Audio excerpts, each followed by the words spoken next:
Hey, it's Matt. Welcome to Unbearable 73. I'm going to be dropping my thoughts about Reacher Episode 3. Again, this is not, I know it sounds redundant, but I'm a new channel, so let's bear with me on this.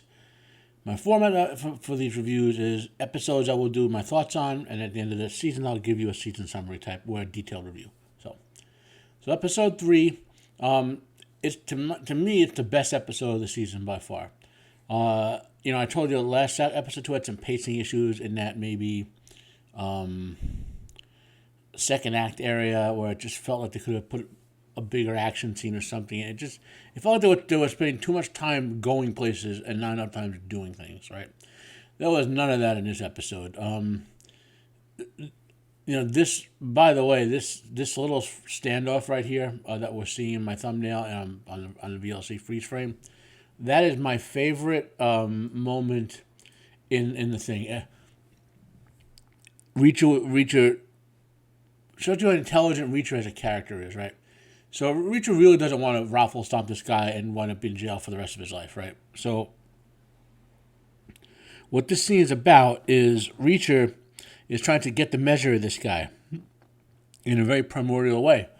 He gets him angry, he gets him real frustrated, says, oh, you take these cuffs off, and they do a stare down, they look each other in the eye, and Reacher's not just reading his eyes, he's reading his facial expressions, his micro expressions, he's really astute at picking all those little subtle cues about stuff like that.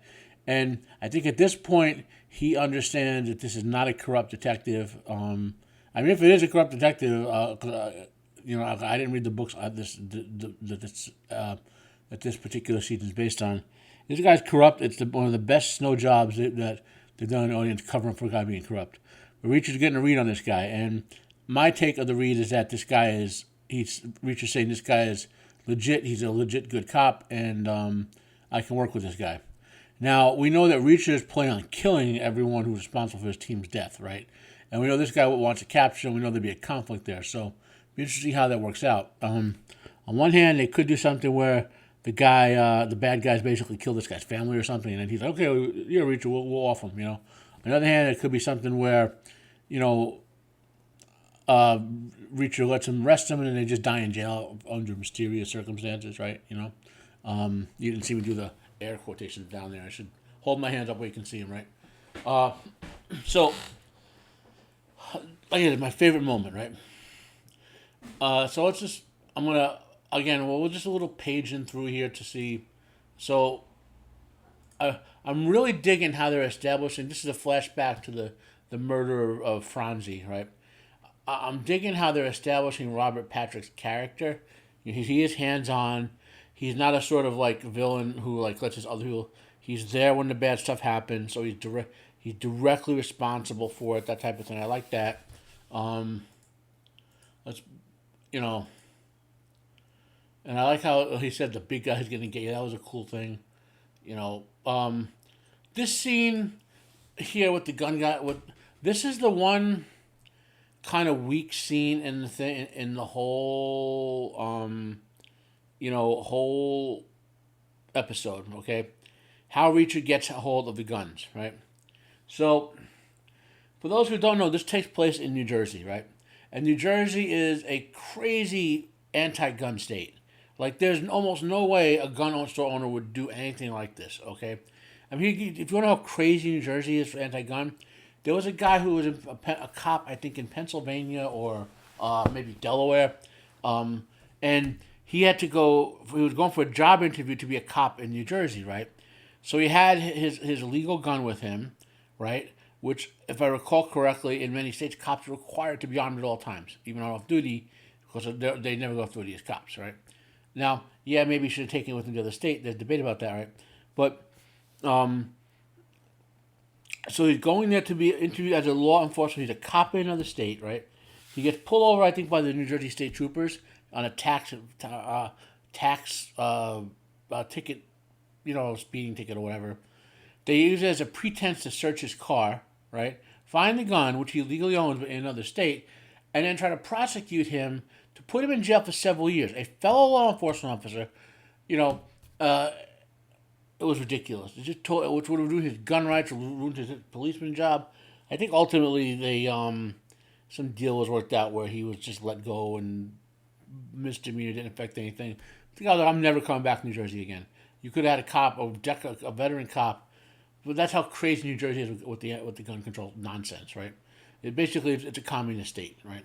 So this scene here with the getting the guns, this to me was a little suspension of the disbelief.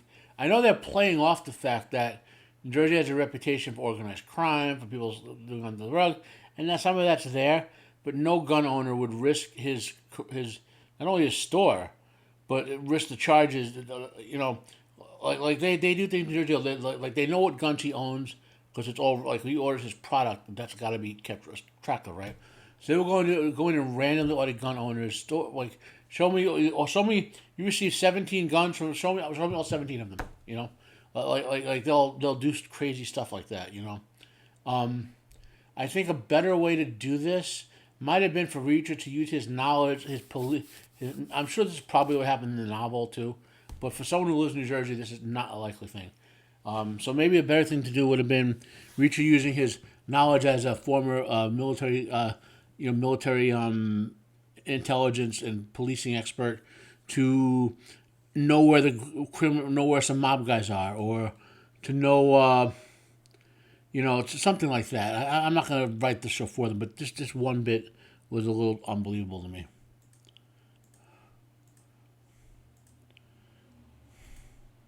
I like this guy's character. I'm gonna bet, by the way, of the four of them, I don't know. I haven't read the novels of the particular book, but I'm gonna bet this guy's character, not the cop, but the member of Reacher's team. One more member of Reacher's team is gonna get killed, and it's probably gonna be him. I'm just throwing it out there. So we'll see though. We have 5 more episodes or whatever to do.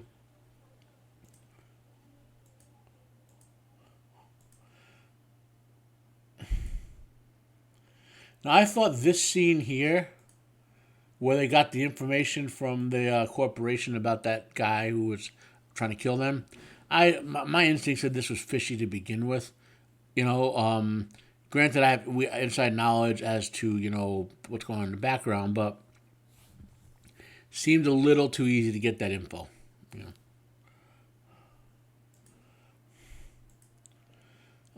I liked, as I said, this is my favorite scene. We're about there. I like the relationship Reacher is developing with this cop.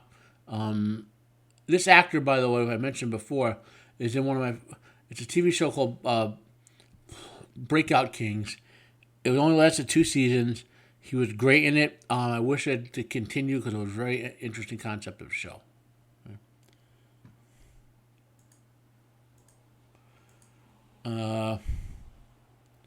This is a flashback to an old case of theirs.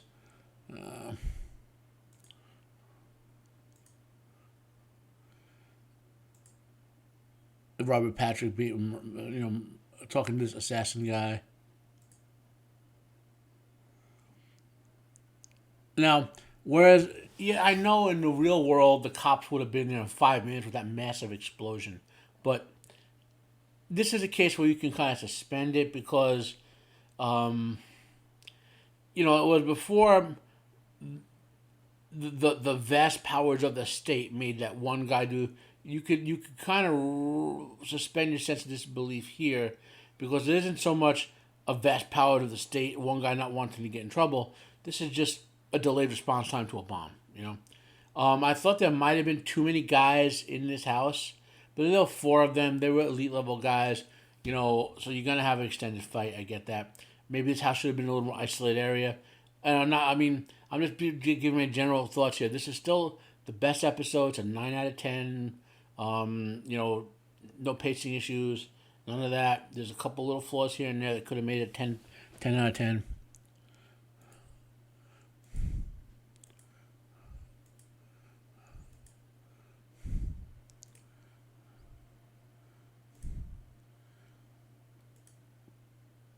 I liked Reacher's chasing down that guy.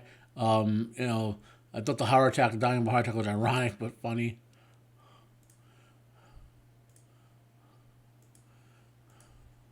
And I love this break-in scene. It makes sense driving backwards to the sturdier part of the vehicle, that type of thing.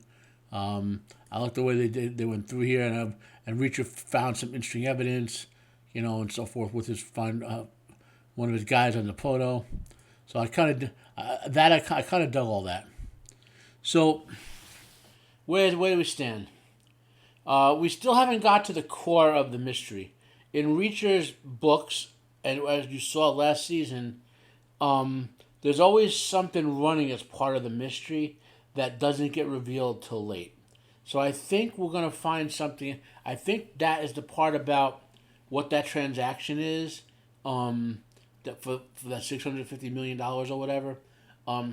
Like we see that transaction, we know that ties into Robert Patrick's character, and we know that that's probably what they uncovered, right? That whatever that transaction was, but something else is going on, and we're not. Reacher, you'll just see Reacher start to like a detail will stick to him that adds a level of complexity to the mystery, but also reveals it. So, like and nothing is really stuck in Reacher's craw yet. We might not see that. Like it was the cow feed in season 1, for example. So we'll see if they do that or if they're gonna have a straightforward mystery or not. Okay. Otherwise, that's my thoughts for that episode. It ran a little long, but there was a lot more to talk about in this one. My name is Matt. I know you guys are watching it. I'm seeing some good views on it. Please, please, please, if you enjoyed it, give me that thumbs up and share it out there. Hopefully, you'll help me grow. Thank you very much. Happy holidays. It's in case you're watching this 2 years later.